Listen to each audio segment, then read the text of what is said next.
नमस्कार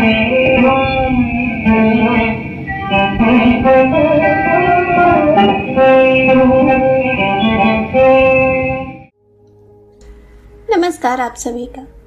आज प्रस्तुत करती हूँ मुंशी प्रेमचंद जी की कहानी बड़े घर की बेटी। बेनी माधव सिंह गौरीपुर गांव के जमींदार और नंबरदार थे। उनके पितामह किसी समय बड़े धन्य धान्य प्रसन्न थे। गांव का पक्का तालाब और मंदिर जिनकी अब मरम्मत भी मुश्किल थी, उन्हीं की कृति स्तंभ थे।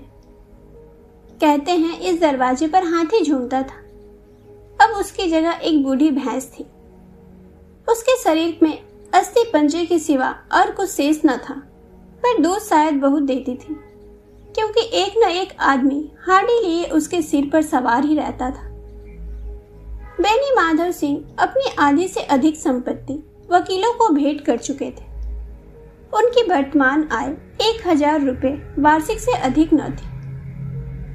ठाकुर साहब के 2 बेटे थे। बड़े का नाम श्रीकंठ सिंह था। उसने बहुत दिनों के परिश्रम और उद्योग के बाद बीए की डिग्री प्राप्त की थी। अब एक दफ्तर में नौकर था। छोटा लड़का लाल बिहारी सिंह दोहरे बदन का सजीला जवान था। भरा हुआ मुखड़ा, चौड़ी छाती, भैंस का 2 सेर ताजा दूध वह उठकर सवेरे पी जाता था। श्रीकंठ सिंह की दशा बिल्कुल विपरीत थी। इस नेत्र प्रिय गुणों को उन्होंने बीए इन्हीं 2 अक्षरों पर निछावर कर दिया था। इन 2 अक्षरों ने उनके शरीर को निर्बल और चेहरे को क्रांतिहीन बना दिया था। इसी से वैदिक ग्रंथों पर उनका विशेष प्रेम था। आयुर्वेदिक औषधियों पर उनका अधिक विश्वास था। शाम सवेरे से उनके कमरे में प्रायः सरल की सुरीली कर्ण मधुर ध्वनि सुनाई दिया करती थी। लाहौर और कलकत्ते के वैद्यों से बड़ी लिखा पढ़ी रहती थी।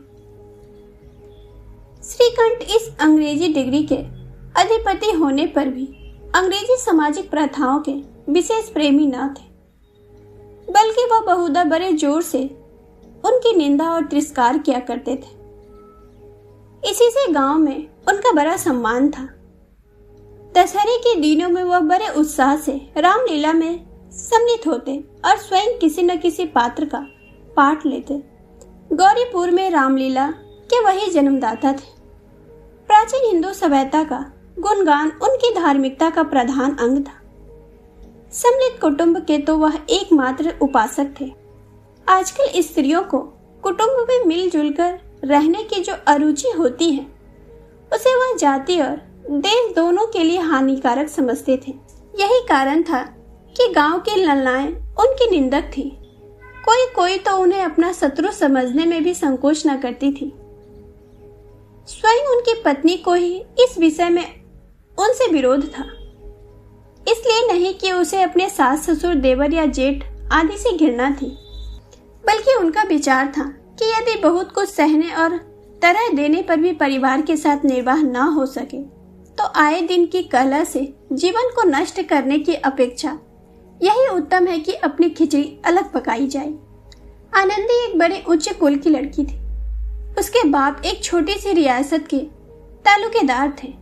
विशाल भवन, एक हाथी, 3 कुत्ते, बाज, बहरी सिकरे, झाज, फानूस, आन रेरी, मजिस्ट्रेटी और ऋण, जो एक प्रतिष्ठित तालुकेदार के भोग्य पदार्थ थे। सभी यहाँ विद्वान थे। नाम था भूप सिंह। बड़े उदार चित्त और प्रतिभाशाली पुरुष थे, पर दुर्भाग्य से उनका एक भी लड़का न था। 7 लड़कियां हुई और देवे योग से सब की सब जीवित रहे। पहली उमंग में तो उन्होंने 3 ब्याह दिल खोल कर किए, पर 15-20 हजार रुपए का कर्ज सिर पर हो गया तो आंखें खुली, हाथ समेट लिया। आनंदी चौथी लड़की थी। वह अपनी सबों बहन से अधिक रूपवती और गुणवती थी। इससे ठाकुर भूप सिंह उसे बहुत प्यार करते थे। सुंदर संतान को कदाचित उसके माता पिता भी अधिक चाहते हैं। ठाकुर साहब बड़े धर्म संकट में थे कि इसका विवाह कहाँ करें। न तो यही चाहते थे कि ऋण का बोझ बढ़े, न यही स्वीकार था कि उसे अपने को भाग्यहीन समझना पड़े। एक दिन श्रीकंठ उसके पास किसी चंदे का रुपया मांगने आया। शायद नागवी प्रचार का चंदा था। भूप सिंह उनके स्वभाव पर रीझ गए और धूमधाम से श्रीकंठ सिंह का आनंदी के साथ ब्याह हो गया। आनंदी अपने घर में आई तो यहाँ का रंग ढंग कुछ और ही देखा। जिस टीम टाम की उसे बचपन से ही आदत पड़ी हुई थी वह यहाँ नाम मात्र को भी न थी। हाथी घोड़ों का तो कहना ही क्या, कोई सजी हुई सुंदर बहली तक न थी। रेशमी स्लीपर साथ लाई थी, पर यहाँ बाग कहाँ, मकान में खिड़कियां तक न थी, न जमीन पर फर्श, न दीवार पर तस्वीरें। यह एक सीधा साधा देहाती गृहस्थ का मकान था, किंतु आनंदी ने थोड़े ही दिनों में अपने को इस नई अवस्था के ऐसे अनुकूल बना लिया मानो उसने बिलास के समान कभी देखे ही न थे। एक दिन दोपहर के समय लाल बिहारी सिंह 2 चिड़ियां लिए हुए आया और भावत से बोला, जल्दी से पका दो, मुझे भूख लगी है। आनंदी भोजन बनाकर उसकी राह देख रही थी। अब वो नया व्यंजन बनाने बैठी। हाड़ी में देखा तो घी पाव भर से अधिक न था। बड़े घर की बेटी, किफायत क्या जाने। उसने सब घी मांस में डाल दिया। लाल बिहारी खाने बैठा तो दाल में घी न था। बोला, दाल में घी क्यों नहीं छोड़ा? आनंदी ने कहा, घी सब मांस में पड़ गया। लाल बिहारी जोर से बोला, अभी परसों घी आया है, इतना जल्दी उठ गया? आनंदी ने उत्तर दिया, आज तो कुल पाव भर रहा होगा, वह सब मैंने मांस में डाल दिया। जिस तरह सूखी लकड़ी जल्दी से जल उठती है, उसी तरह क्षुधा से बावला मनुष्य जरा जरा सी बात पर तिनक जाता है। लाल बिहारी को भावच की यह ढिढाई बहुत बुरी मालूम हुई। तिनक कर बोला, मैके में तो चाहे घी की नदी बहती हो, स्त्री गालियां सह लेती है, मार भी सह लेती है, पर मैके की निंदा उससे नहीं सही जाती। आनंदी मुंह फेर कर बोली, हाथी मरा भी तो 9 लाख का, वहां इतना घी नित्य नायक कहार खा जाते थे। बिहारी लाल जल गया, थाली उठाकर पटक दी और बोला, जी चाहता है जीप पकड़कर खींच लूं। आनंदी को भी क्रोध आ गया, मुंह लाल हो गया। बोली, वह होते तो आज इसका मजा चखाते। अब अनपढ़ उज्जट ठाकुर से न रहा गया।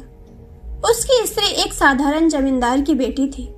जब जी चाहता उस पर हाथ साफ कर लिया करता था। खड़ाऊ उठाकर आनंदी की ओर जोर से फेंकी और बोला, जिसके गुमान पर भूली हुई हो उसे भी देखूंगा और तुम्हें भी।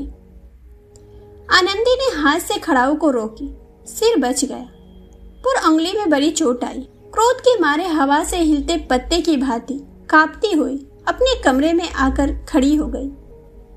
स्त्री का बल और साहस, मान और मर्यादा पति तक है। उसे अपने पति के ही बल और पूर्ण अस्तित्व पर घमंड होता है। आनंदी खून का घूंट पीकर रह गई। श्रीकंठ सिंह शनिवार को घर आया करते थे। बृहस्पति की यह घटना हुई थी। 2 दिन तक आनंदी कोप भवन में रही, न कुछ खाया न पिया, उनकी बाट देखती रही।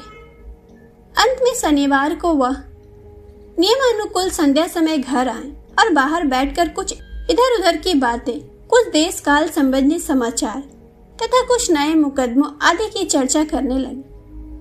यह वार्तालाप 10 बजे रात तक होता रहा। गांव के भद्र पुरुषों को इन बातों में ऐसा आनंद मिलता था कि खाने पीने की भी सुध न रहती थी। श्रीकंठ को पीठ छुड़ाना मुश्किल हो जाता था। ये 2-3 घंटे आनंदी ने बड़े कष्ट से काटे। किसी तरह भोजन का समय आया, पंचायत उठी, एकांत हुआ तो लाल बिहारी ने कहा, भैया आप जरा भाभी को समझा दीजिएगा कि मुंह संभाल कर बातचीत किया करे, नहीं तो एक दिन अनर्थ हो जाएगा। बेनी माधव सिंह ने बेटी की ओर से साक्षी दी। हाँ, बहू बेटियों का यह स्वभाव अच्छा नहीं कि मर्दों से मुंह लगे। लाल बिहारी, वह बड़े घर की बेटी है तो हम भी कोई कुर्मी कहार नहीं है। श्रीकंठ ने चिंतित स्वर से पूछा, आखिर बात क्या हुई? लाल बिहारी ने कहा, कुछ भी नहीं, यूं ही आप उलझ पड़ी।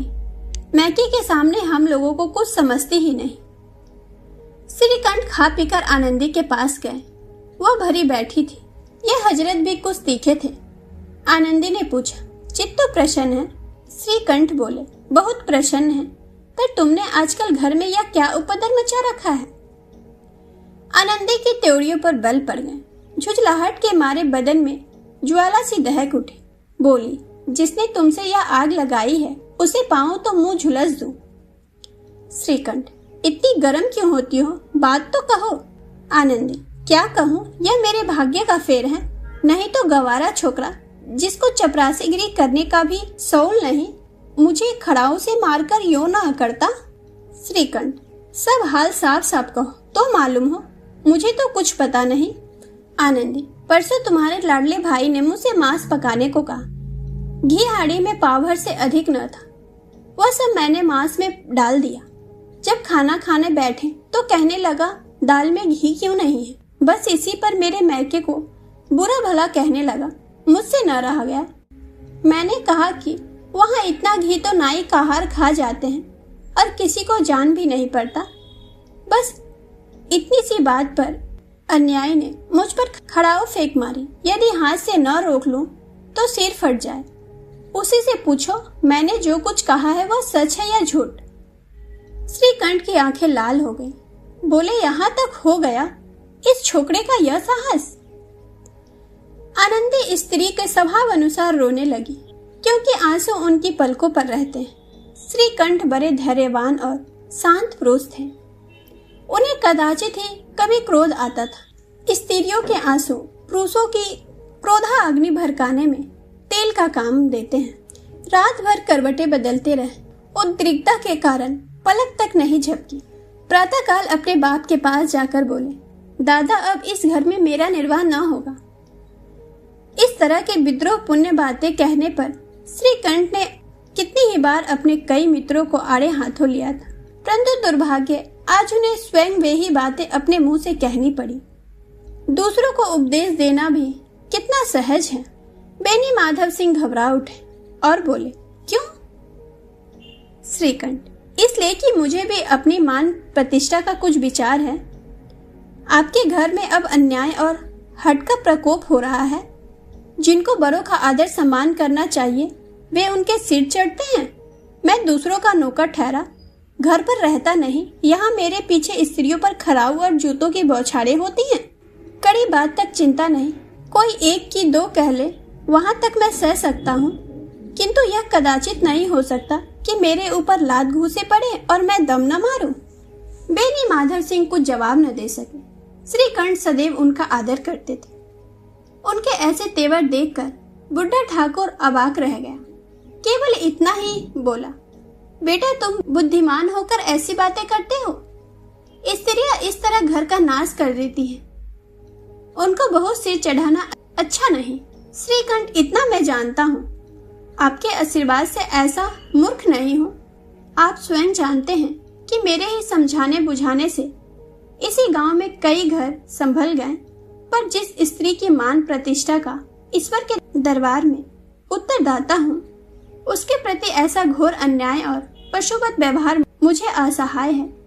आप सच मानिए, मेरे लिए यही कुछ कम नहीं है कि लाल बिहारी को कुछ दंड नहीं देता।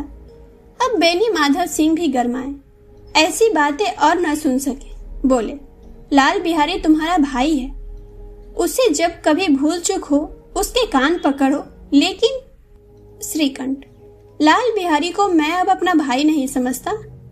बेनी माधव सिंह, स्त्री के पीछे? श्रीकंठ, जी नहीं, उसकी क्रूरता और अविवेक के कारण। ठाकुर साहब लड़के का क्रोध शांत करना चाहते थे, लेकिन यह नहीं स्वीकार करना चाहते थे कि लाल बिहारी ने कोई अनुचित काम किया है। इसी बीच में गांव के और कई सज्जन हुक्के चीलम के बहाने वहां आ बैठे। कई स्त्रियां ने जब यह सुना कि श्रीकंठ पत्नी के पीछे पिता से लड़ने को तैयार है, तो उन्हें बड़ा हर्ष हुआ। दोनों पक्षों की मधुर बानियां सुनने के लिए उनकी आत्माएं तिल मिलाने लगी।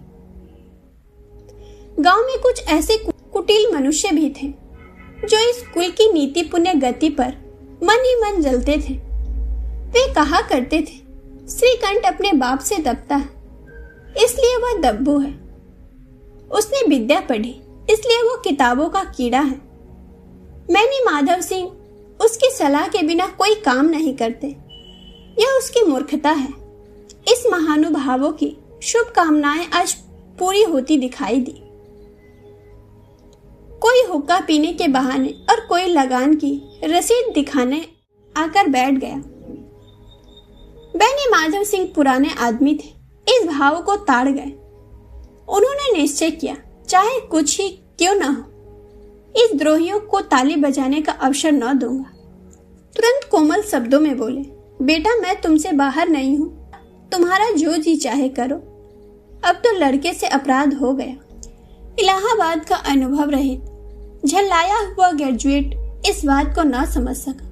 उसे डाइवेटिंग क्लब में अपनी बात पर अड़ने की आदत थी। इन हथकंडों की उसे क्या खबर। बाप ने जिस मतलब से बात पलटी थी वह उसकी समझ में न आई। बोला, लाल बिहारी के साथ अब इस घर में नहीं रह सकता। बैनी माधव, बेटा बुद्धिमान लोग मूर्खों की बात पर ध्यान नहीं देते। वह बेसमझ लड़का है। उससे जो कुछ भूल हुई है उसे तुम बड़े होकर क्षमा करो। उसकी यह दुष्टता को मैं कदाचित नहीं सह सकता। या तो वही घर में रहेगा या मैं ही। आपको यदि वह अधिक प्यारा है तो मुझे विदा कीजिए, मैं अपना भार आप संभाल लूंगा। यदि मुझे रखना चाहते हैं तो उससे कहिए जहां चाहे चला जाए। बस यह मेरा अंतिम निश्चय है।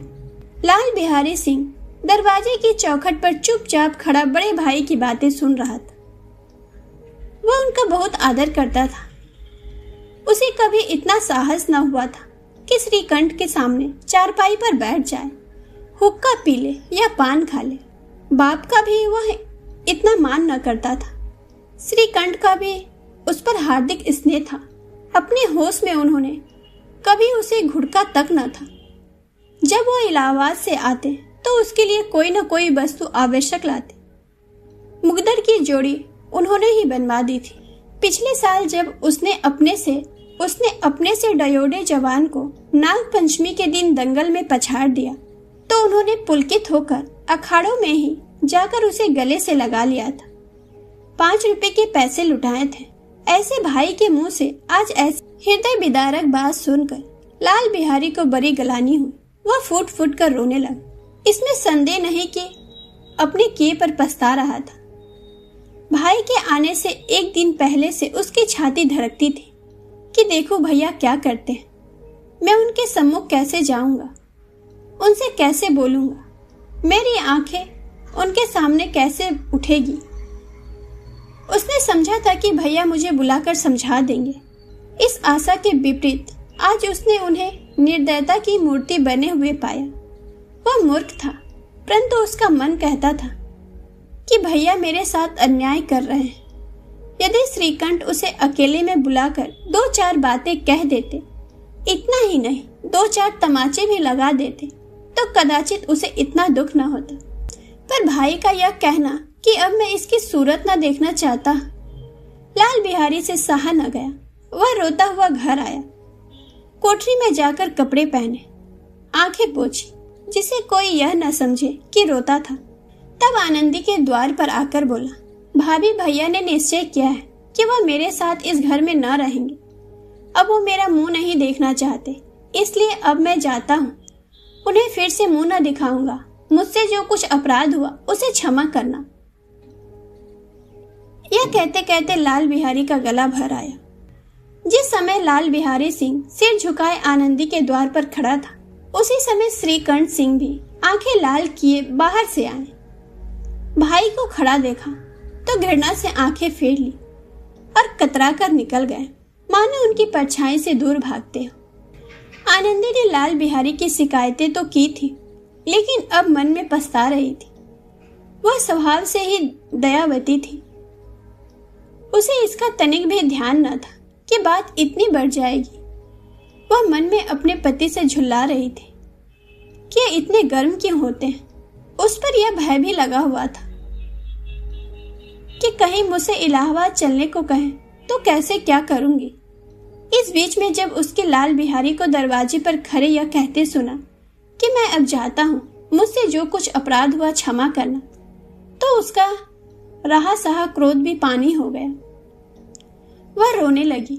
मन का मैला धोने के लिए नयन जल से उपयुक्त और कोई वस्तु नहीं है। श्रीकंठ को देखकर आनंदी ने कहा, लाला बाहर खड़े बहुत रो रहे हैं श्रीकंठ, तो मैं क्या करूं?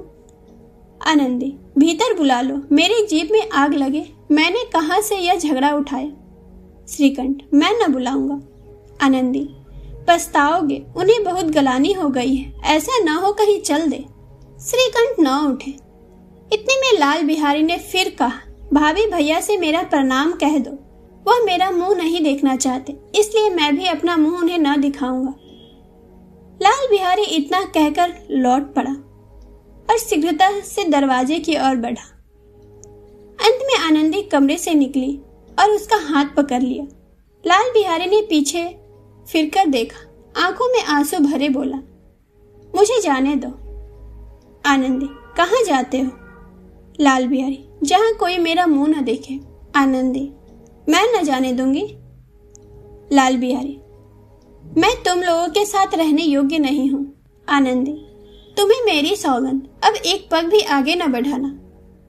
लाल बिहारी, जब तक मुझे यह न मालूम हो जाए कि भैया का मन मेरे तरफ से साफ हो गया, तब तक मैं इस घर में कदाचित न रहूंगा। आनंदी, मैं ईश्वर को साक्षी देकर कहती हूँ कि तुम्हारे ओर से मेरे मन में तनिक भी मैल नहीं है। अब श्रीकंठ का भी हृदय पिघला। उन्होंने बाहर आकर लाल बिहारी को गले लगा लिया। दोनों भाई खूब फूट फूट कर रोए। लाल बिहारी ने सिसकते हुए कहा, भैया आप कभी मत कहना कि तुम्हारा मुंह न देखूंगा, इसके सिवा आप जो दंड दोगे मैं हंसकर स्वीकार करूंगा। श्रीकंठ ने कांपते हुए स्वर से कहा, लल्लू, इस बातों को बिल्कुल भूल जाओ, ईश्वर चाहेगा तो फिर ऐसा अवसर न आवेगा। बहने माधव सिंह बाहर से आ रहे थे। दोनों भाइयों को गले मिलते देखकर आनंद से पुलकित हो गए। बोल उठे, बड़े घर की बेटियां ऐसी होती है, बिगड़ता हुआ काम बना लेती है। गांव में जिसने यह वृतांत सुना, उसी ने इस शब्दों में आनंदी की उदारता को सहारा। बड़े घर की बेटियां ऐसी ही होती है। धन्यवाद।